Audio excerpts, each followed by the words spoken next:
성노예 표현을 쓰면 안 된다는 점을 확인했다고 일본 정부가 공식 문서로 주장해 논란이 일고 있습니다. 한일 합의 때 한국 측도 확인했다고 주장하고 있습니다. 우리 정부는 일반적으로 성노예라 표현하지 않고 일본군 위안부 피해자라고 표현하고 있습니다. 성노예라는 표현은 사실의 반함으로 사용해선 안 된다. 이런 점은 2015년 12월 한일 합의 때 한국 측도 확인을 했으며 이 합의에서도 일절 사용되지 않았다. 예, 일본 외무성이요. 2019년 외교청서라는 걸 펴내면서 이런 내용을 담았습니다.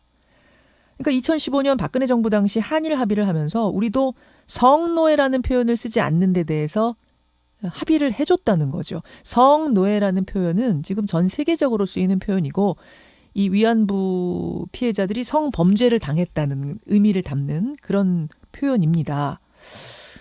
우리가 그 당시 이런 합의를 해줬을 리가 없고 그런 의미를 담았을 리가 없는데 도대체 일본은 왜 지금에 와서 이런 이야기를 하는 건지 의도가 있을 것 같습니다. 세종대학교 호사카 유지 교수 연결해서 짚어보죠.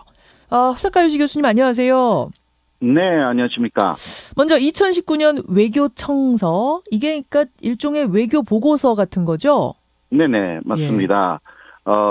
지난 1년간의 일본의 외교 쪽 상황을 개강하였어요. 예. 또 앞으로 1년간의 외교 상황을 예측하는 성격이 좀 있고, 일본의 외교 쪽 주장이라든가 판단을 담는 책입니다.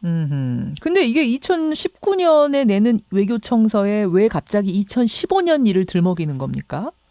여러 가지 의도가 좀 있는데요. 예. 요새 새로운 일왕, 이 즉위하지 않았습니까? 예. 그래서 그 새로운 시대에 또, 극우파들의 주장이라는 게 좀 있어서 그것을 강화시켰다. 그렇게 볼 수가 있습니다. 극우파들의 주장이라는 것은 일본은 전범 국가가 아니었고 위안부 문제는 절대 전쟁 범죄가 아니었다.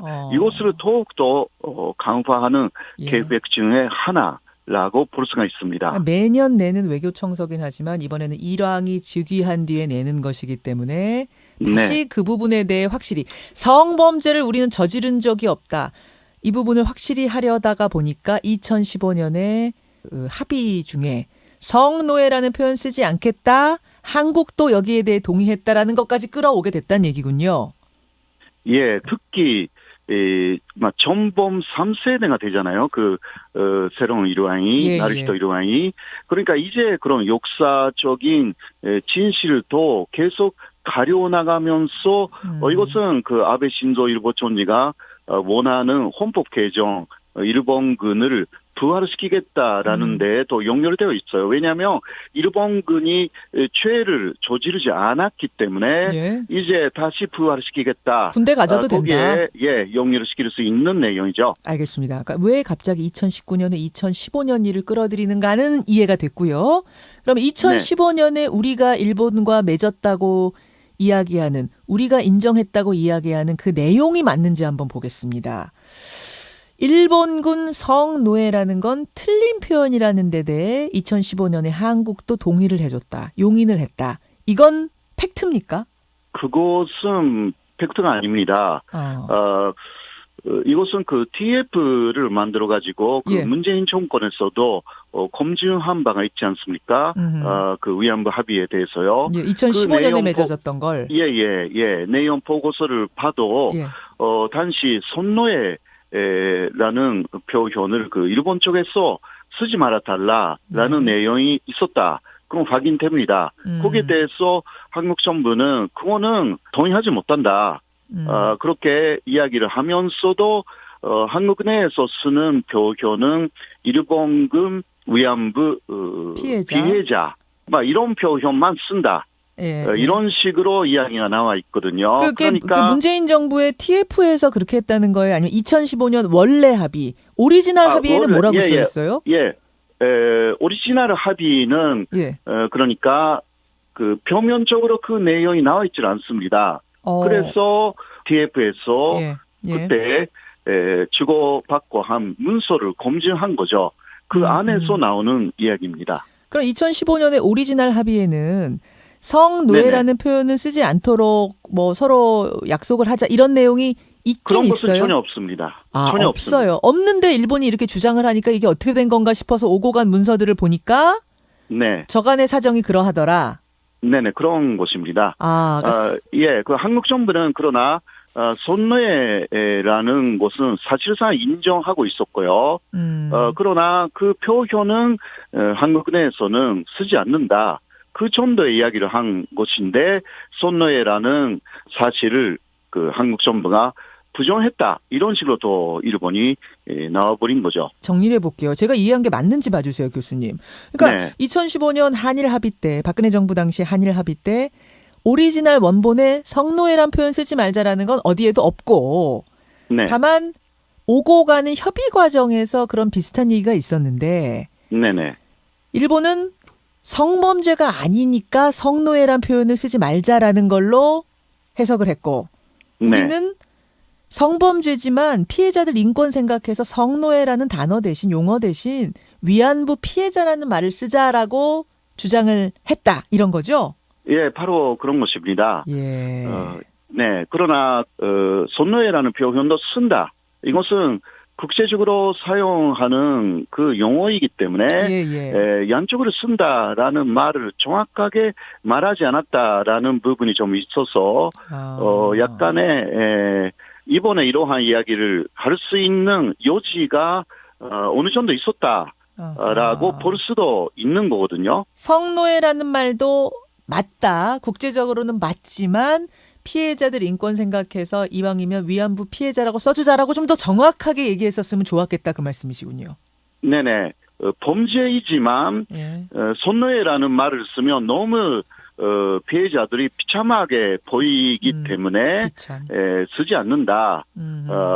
막 그러한 동기가 다른 거죠. 다 전혀 동기 다른 자체가. 거죠. 전혀 다른 예, 거죠. 예. 아니 근데 이 부분을 우리가 더 정확히 했었으면 좋았겠지만 그렇지 않더라도 지금 나와 있는 것만 보더라도 일본의 지금 주장은 너무 무리한 거 아니에요? 네, 그렇죠. 그러니까 지난해까지는 이런 이야기를 하지 않았습니다. 그렇지 않습니까? 그렇죠. 갑자기 그 4년 후인 그 2019년에 왜 이것을 하냐? 이것은 극우파 정권이 계속 하고 있는 여론전의 일환이다라고 할 수밖에 없죠. 그렇군요. 애써 이해 못한 척하는 거군요. 그렇죠. 그러니까 왜곡된 워딩 작업에 대해서는 더 정확하게 지적하면서 당시의 상황을 더 정확하게 설명해 나가는 작업이 중요하다라고 생각합니다. 자, 어쨌든 외교 청서는 나왔어요. 지금 그 문제적 발언을 담은 외교 청서가 나왔습니다. 이제 어떻게 해야 됩니까? 공식적으로 문제 제기를 좀 해야 되나요? 아니면 공식적으로 해야 합니다. 먼저 청와대나 외교부에서 손노예가 맞고 유엔에서도 손노예라고 계속 주장해 왔기 때문에 한국 정부의 주장은 손노예라는 데 있다라는 부분을 밝히면서 앞으로 병기해 나가는 그러니까 일본군 위안부 피해자 가로해가지고 손노예 막 이런 방법도 충분히 해야 하는 내용이 아닐까 그렇게 생각합니다. 알겠습니다. 우리가 항의했다라는 거는 분명히 기록으로 남기고 가야 될 것 같아요. 예, 그러니까 한국에서도 외교 백서가 있거든요. 예, 외교 백서에. 거기에 또 반박하는 형식으로 정확하게 남기면 이것은 그 한국의 주장이 관철되는 셈이기 때문에요. 그러네요. 그것만이라도 하는 것이 대단히 중요하다라고 할 수가 있죠. 알겠습니다. 뭐 나오신 김에 지소미아 하나 더 여쭐게요. 이게 지소미아 이미 우리가 뭐 파기하겠다는 선언은 했지만 실제 종료일은 일주일여 남았거든요. 네네. 이 지소미아를 종료하겠다라는 걸 통해서 압박하려고 했는데 그 압박이 들지 않고 있어요. 일본은 꿈쩍 않고 있고 오히려 미국이 우리를 압박하는 모양새입니다. 종료하지 말라고. 그렇죠. 이거 어떻게 해야 되나요? 사실 현재 지소미아를 연장하는 것은 한국의 국익에 별로 도움이 되지 않습니다. 현재 지소미아는 한미일 군사동맹으로 만들기 위한 지소미아이고 과거에 그 냉전 시대로 돌아가려고 하는 것이기 때문에요. 북한 문제가 우리에게 평화로 가야 되는 부분이 있는데 그것도 막아버리는 그러한 또 위험성이 또 있습니다. 그래서 지소미아를 개정하는 그러한 방향으로 일단 전려시키는 것이 중요하다. 저는 개인적으로 생각합니다. 장기적으로 네. 봤을 땐 그 말씀이 맞다 치더라도 미국이 눈치 주는데 그냥 우리 주장대로 했다가 당장의 불이익 같은 걸 받진 않을까요? 그것은 마지막은 청와대에서 판단해야 합니다. 저는 뭐 제 입장에서 예, 생각하는 부분을 말씀드리는 것이고요. 학자로서 장기적으로 봤을 땐 그게 맞다. 네. 미국도 미국의 주장을 예. 말하는 거 사실이기 때문에 예. 한국도 한국 쪽의 주장을 최대한 이야기하면서 또 얻어야 되는 것은 얻어야 하는 것입니다. 그것은 연장하는 대신 뭔가 얻어야 하죠. 얻어내던지. 지금 뭐 방위비 예. 5배 그것을 주장하고 있는데 그것을 줄이거나 뭔가 미국하고도 협상을 할 수 있는 요지는 충분히 있고 아마 하고 있다고 저는 생각해요. 장기적으로 볼 때는 뭐 지소미아를 오히려 깨는 것이 우리에게는 유리하지만 좀 단기적으로 볼 때는 어떤 현실적인 문제 다 계산해야 되기 때문에 거기서 우리가 만약 지소미아를 유지하는 쪽으로 가닥을 잡는다면 우리도 그만큼 얻어내는 게 있어야 할 것이다라는 조언. 호사카 유지 교수님 오늘 말씀 고맙습니다. 예. 세종대학교 호사카 유지 교수 만나봤습니다. 김현정의 뉴스쇼는 청취자 여러분의 참여로 이루어집니다. 트위터, 페이스북, 레인보우 게시판, 그리고 단문 50원, 장문 100원의 유료 문자 샵 1212, 우물정 1212 통해 참여하실 수 있습니다. 김현정의 뉴스쇼, 여러분과 함께 만듭니다.